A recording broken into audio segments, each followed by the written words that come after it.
শুধু সারসিনা থাকে না, চরমনায় থাকে না, পীর এই মসজিদের মধ্যে থাকতে পারে। এই গ্রামে আপনি একটা লোকও পীর হইতে পারে, আল্লাহর দেওয়া যদি ফর্মুলা তার মধ্যে থাকে। আমরা এটা কিন্তু বুঝি না। আমাদের দেশে কিন্তু মানুষ এখন পোশাক ভিত্তিক ইসলাম বোঝে, মানে একজনের পোশাক পরা দেখছে বিশাল, এই মনে বড় হুজুর হবে। বড় হুজুর হচ্ছে শিক্ষা অর্জন করা, শরীয়তের পর্যাপ্ত এলেম অর্জন করা এবং সেই অনুযায়ী যে আমল করে সেই হচ্ছে বড় হুজুর। ঠিক না ভাই? ঠিক। ওলি কারা? কোরআনে জিজ্ঞাসা করেন, কোরআন ওলি কারা, পীর কারা? পীরকে আলা ইন্না আউলিয়া আল্লাহি লা খাউফুন আলাইহিম ওয়া লা হুম ইয়াহজানুন। খবরদার, আল্লাহর ওলিদের কোনো ভয় নাই, চিন্তা নাই। আল্লাহর বন্ধুদের কোনো কি নাই? ভয় নাই, চিন্তা নাই। এবার জিজ্ঞাসা করেন যে কোরআন বন্ধু কারা, আল্লাহর বন্ধু কারা, আল্লাহর ওলি কারা? তুমি আমাকে বলে দাও। কোরআন পরের আয়াতে বলতেছে আল্লাযীনা আমানু ওয়া কানু ইয়াত্তাকুন, যারা ঈমান আনছে, আল্লাহকে ভয় করে চলছে, তারাই হচ্ছে আল্লাহর ওলি। সুবহানাল্লাহ। তাহলে আমরা কি আল্লাহর উপর ঈমান আনতে পারি কিনা?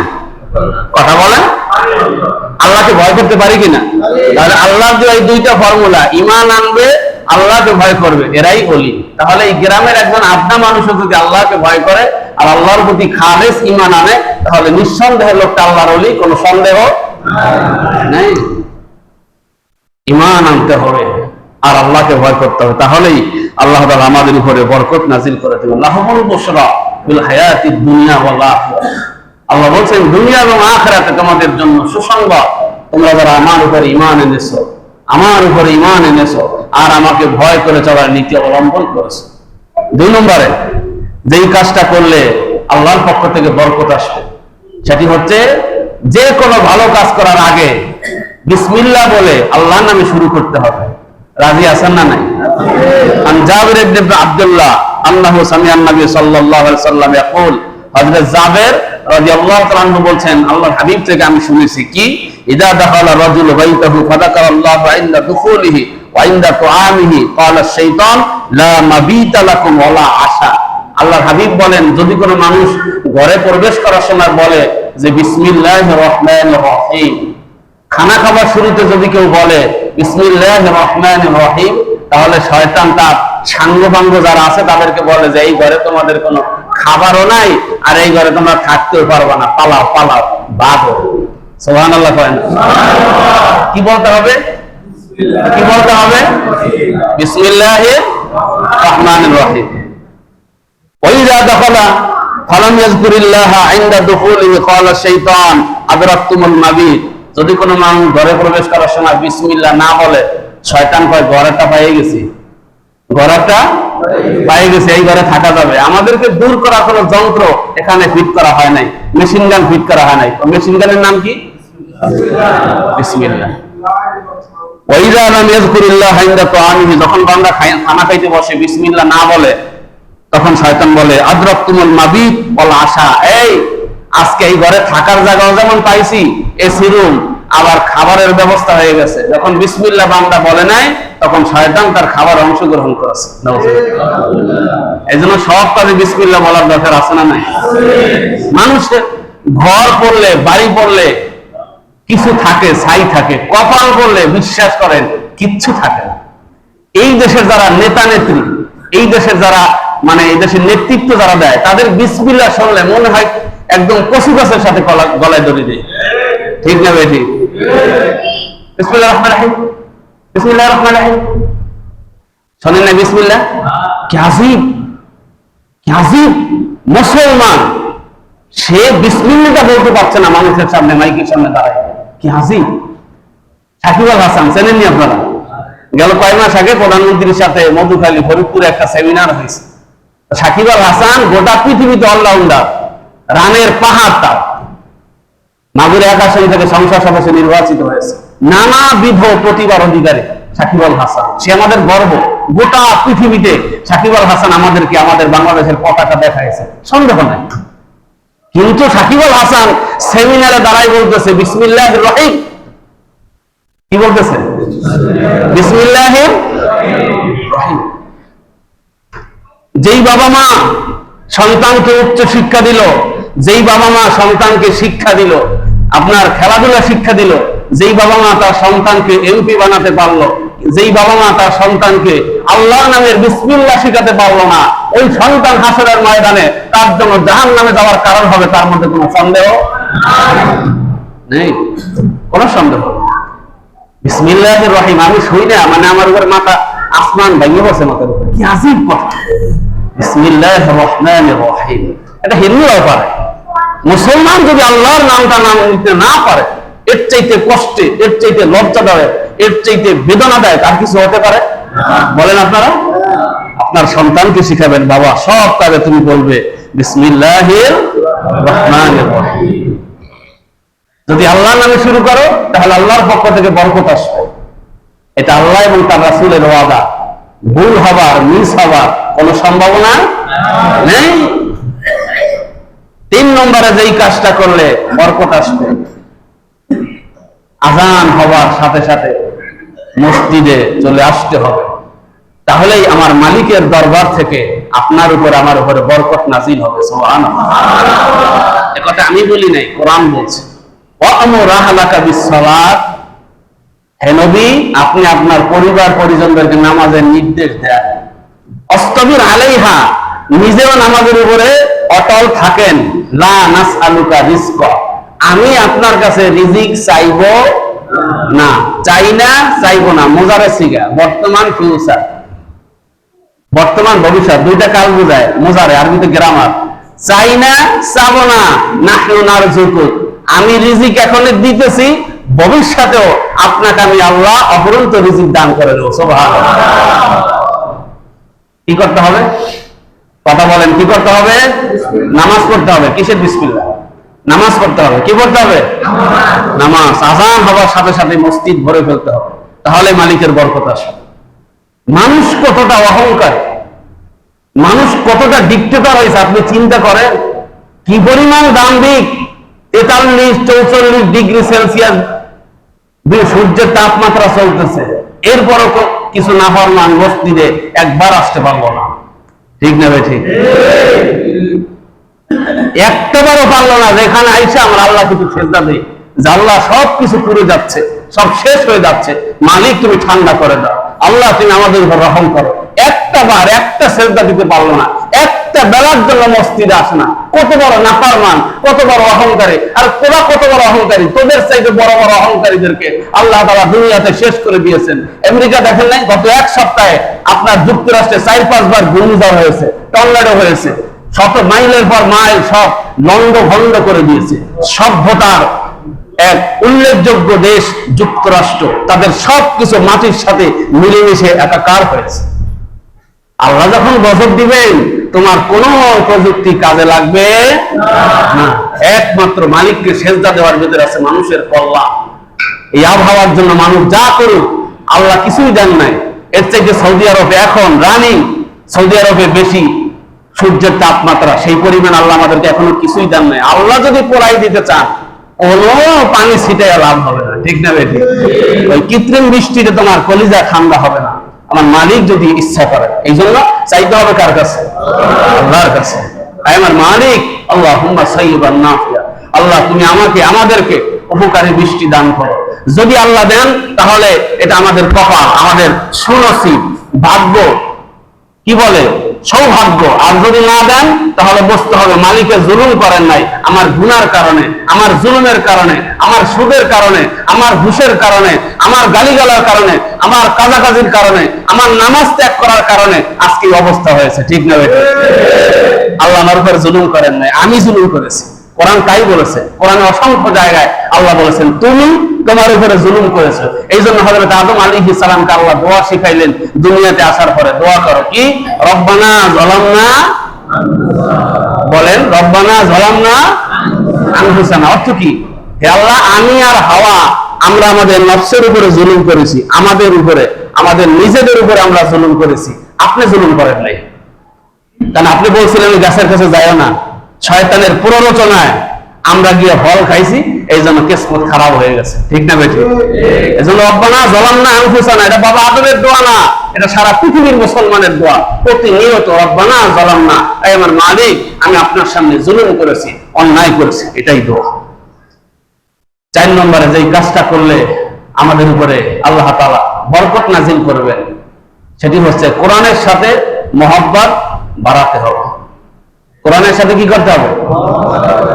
কোরআনের সাথে আমাদের মহব্বত কম না বেশি? বেশি করলে কেটা কেটা নাই।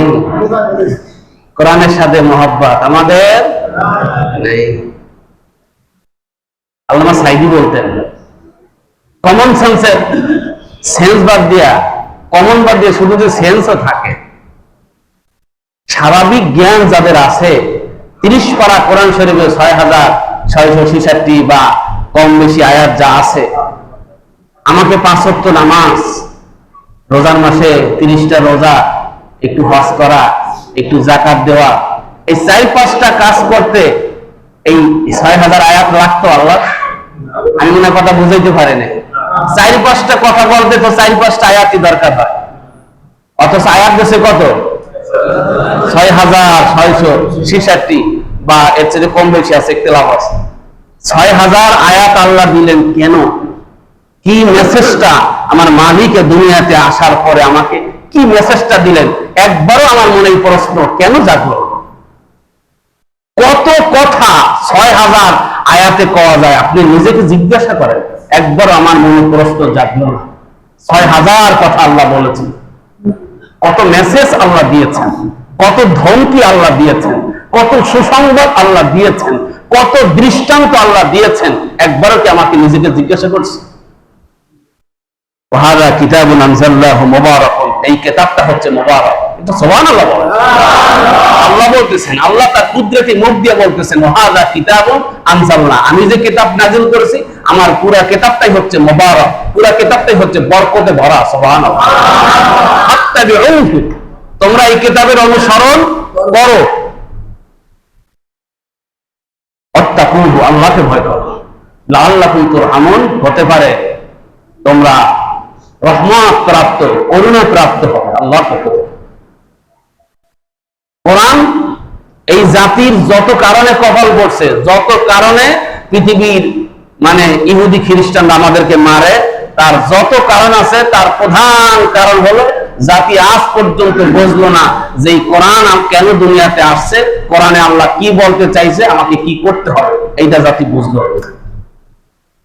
এজন্য কোরআনকে মহব্বত করতে হবে। মহব্বত করার জন্য কি করতে হবে? নিজের সন্তানকে ইংরেজি অঙ্ক পড়াইতে হবে, মাসে 2000-3000 যা লাগুক তাই দিয়ে পড়াইতে হবে। হুজুর বছরে 1000 টাকা চাবে, দেওয়ার সময় 1000 টাকা, আরে হুজুর টাকা দিয়ে করে রাখি, কথা কর না কেন? টাকা দেশে কত 1 বছর পর, আর নিজের মেয়েরে পড়াইতেছে, এক সাবজেক্টে 1000, আর অঙ্ক আর ইংরেজি না পড়লে সব ফেল। কমপক্ষে 2 সাবজেক্ট পড়ে, তাহলে কয় হাজার এলো? মাসে না বছরে? বছরে কত হয়? 24,000। হুজুরের কাছে কত? টাকা চায়, কয়বার যে টাকা চায় রে হুজুর, কত টাকা দরকার, কি পরিমাণ জালেম। আমি হাসির খোরাক দেই নাই মুসলমান, আমার আপনার বিবেকটা নাই। বছরে 24,000 কোথায়, আর বছরে 1000 কোথায়? 1000 দেওয়ার পরে 24 বার ঘুরাইয়া হুজুরের স্যান্ডেল 2 জোড়া জুতা শেষ হয় অনেক মসজিদের ইমামের। অবশ্য আপনারা ভালো মানুষ, এত কিছু করার পরে যদি কোরআনের মহব্বতকারী আপনি স্বীকার মানে মহব্বতকারী হন, অস্বীকারী হবে কে? কথা বল না কেন? কোরআন ছাড়বে না, আমার কিছু করার নাই। কোরআন বলবে ওয়াকালা রাসূলু ইয়া রাব্বি ইন্না কওমি ইত্তাখাযু হাযাল কোরআনা মাহজুরা। আল্লাহ হাবিব বলবেন, আল্লাহ এই যে আপনার আমার উম্মতগুলা গুনাহগার, ইংরেজি শিখছে টাকা দিয়া, অঙ্ক শিখছে টাকা দিয়া, আর হুজুর সব ফ্রি। হুজুর মানেই হচ্ছে ফ্রি। আল্লাহর কাছে জবাব দিতে হবে। বিবেককে ঘুরায় ফেলান, আল্লাহর কোরআনকে মহব্বত করুন। হাসরের ময়দানে আমি কোরআনকে মহব্বত করেছি, শব্দের ভিতরে কোরআন আলাদের জন্য কিছু করার চেষ্টা করেছি। হতে পারে আমার মালিক যদি একটা আমল কবুল করেন, তাহলে আল্লাহ আমাকে জান্নাত দিয়ে দিতে পারেন কি পারেন? আল্লাহ যেন আমাকে আপনাকে আমাদের সবাইকে কোরআন আমাদের পক্ষে থাকে, আল্লাহ যেন তৌফিক দান বলে আমি। 5 নম্বরে সালামের প্রচলন করতে হবে, তাহলে আল্লাহর পক্ষ থেকে বরকত আসবে। আপনারা আমার একটা সালাম দেন দিন। ওয়ালাইকুম সালাম। আপনাদের থেকে সালাম নেওয়ার জন্য বলি নাই, পুরা সালামটা আপনারা দেন নাই।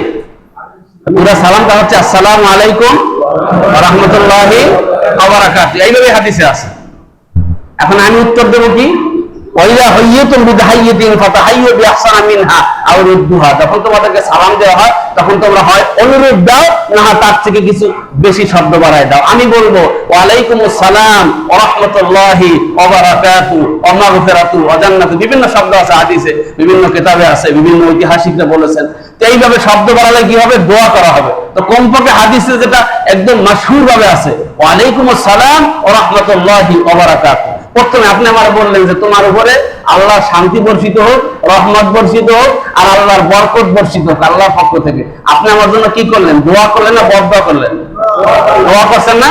আমিও কি বললাম, ওয়ালাইকুম আসসালাম, আপনার উপরে আল্লাহর পক্ষ থেকে শান্তি হোক, আল্লাহর পক্ষ থেকে রহমত আসুক, আল্লাহর পক্ষ থেকে বরকত আসুক। এই যে দোয়া করতেছি বরকত আসুক, আল্লাহ কয় যা আমি কবুল করে নিলাম। সুবহানাল্লাহ। একে অপরকে সালাম দিবেন, একে অপরের জন্য বরকতের দোয়া করবেন, আল্লাহ আপনার উপরে আমার উপরে বরকত নাজিল করে দেবেন। সালাম দিতে হবে সবাইকে, ছোট বড় সবাইকে সালাম দিতে হবে, শিশুদেরকে সালাম দিতে হবে, সালাম দিয়ে শিক্ষা দিতে হবে যে তুমি এইভাবে সালাম দিবা, ঠিক না বেঠিক? বৃদ্ধদেরকে সালাম দিতে হবে, বৃদ্ধরা পারলে যুবকদেরকে সালাম দিবে, যাতে সে লজ্জা পায় যে আমার বাবা আমার সালাম দিছে, আমার চাচা আমার সালাম দিছে, আমারও সালাম দিতে হবে, ঠিক না বেঠিক? বেশি সালাম দিতে হবে ঘরে। কোথায় দিতে হবে? ঘরে কেউ সালাম দেয়? স্ত্রীর সাথে সালাম দিতে লজ্জা লাগে, কিন্তু তারে গালি দেয়, এমন গালি, ওরে আল্লাহ, শয়তান কান বন্ধ করে রাখে। যখন গালি হইলো, কি মারাত্মক গালি, আন্তর্জাতিক মানের গালি দেয়, কথা কথা গালি দিতে লজ্জা লাগে না পরের মেয়েটাকে, কিন্তু সালাম দিতে মানুষ লজ্জা পায়। বাপরে গালি দেয়, বাপের গায়ে হাত তোলে, এতে লজ্জা পায় না, কিন্তু সালাম দিতে লজ্জা পায়, ঠিক না বে ঠিক? এই সব ঠিক মানে আমাদের বেলায় ঠিক, আমরা এই অন্যায়গুলো করবো না। বাপকে সালাম দেবো, রাজি আছেন ইনশাআল্লাহ? চাচাকে আমরা সালাম দেবো, বড় ভাইকে সালাম দেবো, ছোট ভাইকে সালাম দেবো, আমাদের স্ত্রীদেরকে আমরা সালাম দেবো। আল্লাহ যেন তৌফিক দান বলে আমিন। আর একটা কথা বলবো, কথা অনেক, 15টা মাত্র 6টা, এটা বলে শেষ করে দেব। 6 নম্বরে যেই কাজটা করলে আল্লাহর পক্ষ থেকে বরকত আসবে, করতে রাজি আছেন তো? দেখেন আমি আগে বললেন এই হাদিসটা, মান সাররাহু আইয়ুবসাদা লাহু ফি রিজকিহি ওয়া ইউনসা লাহু ফি আথারিহি ফালিয়াসিল রাহিমা। আল্লাহর হাবিব বলেন, কেউ যদি চায় যে আমার রিজিক বাড়ুক, কি বাড়ুক? আমি টাকা পয়সা বাড়ুক, ধন সম্পদ বাড়ুক, আর আমার হায়াতটা বাড়ুক, এটা যদি কেউ চায়, সেজন্য আত্মীয়তার সম্পর্কটা বজায় রাখে। আত্মীয়তার সম্পর্ক আমাদের আসেনি, আপনারাই নাই কইছেন, আমি কিন্তু কইনি। ওরা আবার ক্যামেরা ফিট করছে, আমি কিন্তু কইনি, আপনারাই কইছেন নাই। আত্মীয়তার সম্পর্ক বড় কঠিন জিনিস। মা বোনের সাথে, খালার সাথে, ফুফুর সাথে, ফুফার সাথে। আপনি বলবেন যে আমার অনেক আত্মীয় আছে, জানেন, কমপক্ষে আপনার কাছ থেকে যেন খারাপ ব্যবহারটা না যায়। আসসালামু আলাইকুম, ওয়ালাইকুম সালাম, কেমন আছেন, শরীরটা ভালো আছেন, এটা বেড়াইতে আইসেন। কমপক্ষে যদি ফুফু জুলুম করে, ফুফা জুলুম করে, আপনি যেন না করেন। আমি আপনাদেরকে বুঝাইতে পারছি কিনা? আপনার পক্ষ থেকে যেন সৌজন্য বোধের, নৈতিকতা বোধের যে ব্যবহারটা, এইটা যেন সে পায়। কারণ আপনি মুমিন, আপনার ওই ফুফু মুমিন না, হ্যাঁ তো বেনামাজি, পাশে খারাপ লোক। আপনি তো নামাজি, ইমানদার, আপনি আল্লাহকে বিশ্বাস করেন, কমপক্ষে আপনার ব্যবহারটা সুন্দর হবে। ফুফু কেমন আছেন, শরীরটা ভালো নেই, তা বেড়াইতে যায়, ঠিক না? ঠিক। এইবার একটা প্রশ্ন করি, আমাদের দুনিয়ার সবচেয়ে বড় আত্মীয় কে বলেন তো? বলেন, এটা না বললে ওয়াজই করবো না। কোন কইতে পারেন না? আমাদের দুনিয়ার সবচেয়ে বড় আত্মীয় বাবা মা। বাবা মা কি সবচাইতে বড় আত্মীয়? আল্লাহর পরে দুনিয়া সবাই তো আত্মীয়, বাবা মা হচ্ছে সবচাইতে বড় আত্মীয়। আমি বলি নাই, আল্লাহ বলেছেন, ইয়াসআলুনাকা মাযা ইউনফিকুন, হে নবী কোথা সম্পদ ব্যয় করব? কুল মা আনফাকতুম মিন খায়রিন ফালিল ওয়ালিদাইন। প্রথমে বাবা মার জন্য টাকা পয়সা খরচ করো। তো বাবা মাকে কেউ যদি খাওয়ায়, বাবা মাকে যদি কেউ টাকা পয়সা দেয়, বাবা মাকে কেউ যদি কাপড় কিনে দেয়, বাবাকে যদি কেউ লুঙ্গি কিনে দেয়, মা যদি পান খায় পান কিনে দেয়, মা যদি একটু গ্যাসের ওষুধ লাগে, তার একটু প্রেশার ওষুধ লাগে, যদি কেউ দেয়, তাহলে আল্লাহ তার হায়াত বাড়াই দেবেন, তার রিজিক বাড়াই দেবেন। সুবহানাল্লাহ। রাজি আছেন ইনশাআল্লাহ? আর অনেক, আরো মাত্র 6টা বলছে, আরো 9টা। এই কাজগুলি করলে আল্লাহর পক্ষ থেকে বরকত আসবে। অন্য সময় আবার সুযোগ হলে বলবো। যা বলি আমাকে, আপনাকে, আমাদের সবাইকে মালিক যেন আমল করার তৌফিক দান করেন, আমরা বলি আমিন।